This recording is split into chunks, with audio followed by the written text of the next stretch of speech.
ಮತ್ತೊಂದು ಕಡೆ ಮಂಗಳೂರಿನಲ್ಲಿ ಕ್ಷಣ ಕ್ಷಣಕ್ಕೂ ಉದ್ವಿಗ್ನ ಪರಿಸ್ಥಿತಿ ಇದೆ. ಮಂಗಳೂರಿಗೆ ಭೇಟಿ ನೀಡಿದ ಬಿಜೆಪಿ ಲೀಡರ್ಸ್ ಆರ್ ಅಶೋಕ್ ಅವರು ಹೋಗಿದ್ದಾರೆ. ವಿಪಕ್ಷ ನಾಯಕ ಜೊತೆಗೆ ಬಿಜೆಪಿಯ ರಾಜ್ಯಾಧ್ಯಕ್ಷ BY ವಿಜೇಂದ್ರ ಅವರು ಭೇಟಿ ಕೊಟ್ಟಿದ್ದಾರೆ.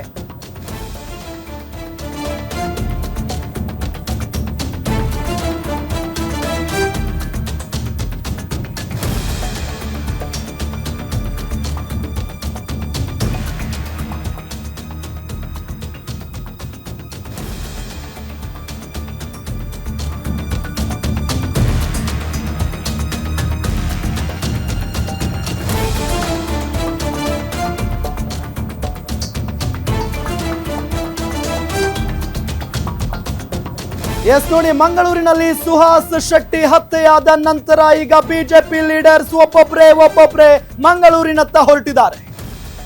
ಬಹಳ ಪ್ರಮುಖವಾಗಿ ವಿಪಕ್ಷ ನಾಯಕ ಆರ್ ಅಶೋಕ್ ಮತ್ತು ರಾಜ್ಯಾಧ್ಯಕ್ಷ ವಿಜೇಂದ್ರ ಭೇಟಿ ಕೊಟ್ಟಿದ್ದಾರೆ.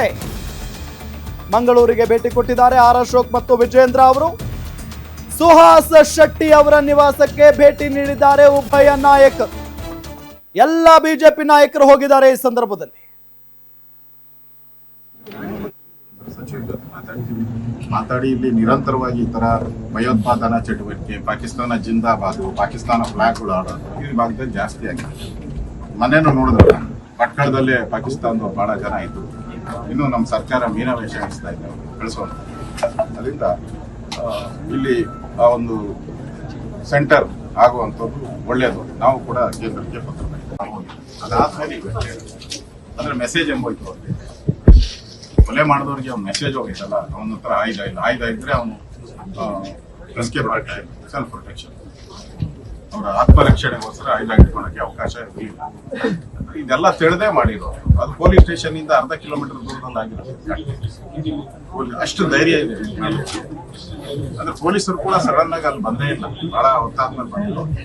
ಅದರಿಂದ ಈ ಪೊಲೀಸರ ನೆಗ್ಲಿಜಿಯನ್ಸ್ ಏನು ಕೇಂದ್ರ ಸಚಿವರ ಜೊತೆ ಮಾತಾಡಿ ಇಲ್ಲಿ ನಿರಂತರವಾಗಿ ಈ ತರ ಭಯೋತ್ಪಾದನಾ ಚಟುವಟಿಕೆ, ಪಾಕಿಸ್ತಾನ ಜಿಂದಾಬಾದ್, ಪಾಕಿಸ್ತಾನ ಫ್ಲಾಗ್ಗಳು ಆಡೋದು ಈ ಭಾಗದಲ್ಲಿ ಜಾಸ್ತಿ ಆಗಿದೆ. ಮನೇನು ನೋಡಿದ್ರೆ ಪಟ್ಟಣದಲ್ಲೇ ಪಾಕಿಸ್ತಾನದ ಬಹಳ ಜನ ಇದ್ರು. ಇನ್ನು ನಮ್ಮ ಸರ್ಕಾರ ಮೀನಾವೇಶ ಹಾಕಿಸ್ತಾ ಇದ್ದೇವೆ ಕಳಿಸೋಣ. ಅದರಿಂದ ಇಲ್ಲಿ ಆ ಒಂದು ಸೆಂಟರ್ ಆಗುವಂಥದ್ದು ಒಳ್ಳೆಯದು. ನಾವು ಕೂಡ ಕೇಂದ್ರಕ್ಕೆ ಪತ್ರ ಬರೀತೀವಿ. ಅದಾದ್ಮೇಲೆ ಅಂದ್ರೆ ಮೆಸೇಜ್ ಎಂಬೋಯ್ತು ಅವ್ರಿಗೆ, ಕೊಲೆ ಮಾಡಿದವ್ರಿಗೆ ಅವ್ನು ಮೆಸೇಜ್ ಹೋಗೈತಲ್ಲ, ಅವನ ಹತ್ರ ಆಯುಧ ಇಲ್ಲ. ಆಯುಧ ಇದ್ರೆ ಅವನು ಎಸ್ಕೇಪ್ ಆಗ್ತಾನೆ. ಸೆಲ್ಫ್ ಪ್ರೊಟೆಕ್ಷನ್, ಅವರ ಆತ್ಮರಕ್ಷಣೆಗೋಸ್ಕರ ಆಯುಧ ಇಟ್ಕೊಳ್ಳೋಕೆ ಅವಕಾಶ ಇರಲಿಲ್ಲ. ಇದೆಲ್ಲ ತಿಳಿದೇ ಮಾಡಿರೋದು. ಅದು ಪೊಲೀಸ್ ಸ್ಟೇಷನ್ ಇಂದ ಅರ್ಧ ಕಿಲೋಮೀಟರ್ ದೂರದಲ್ಲಿ ಆಗಿರೋದು.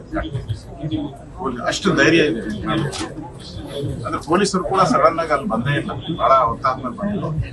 ಅದರಿಂದ ಈ ಪೊಲೀಸರ ನೆಗ್ಲಿಜಿಯನ್ಸ್ ಏನು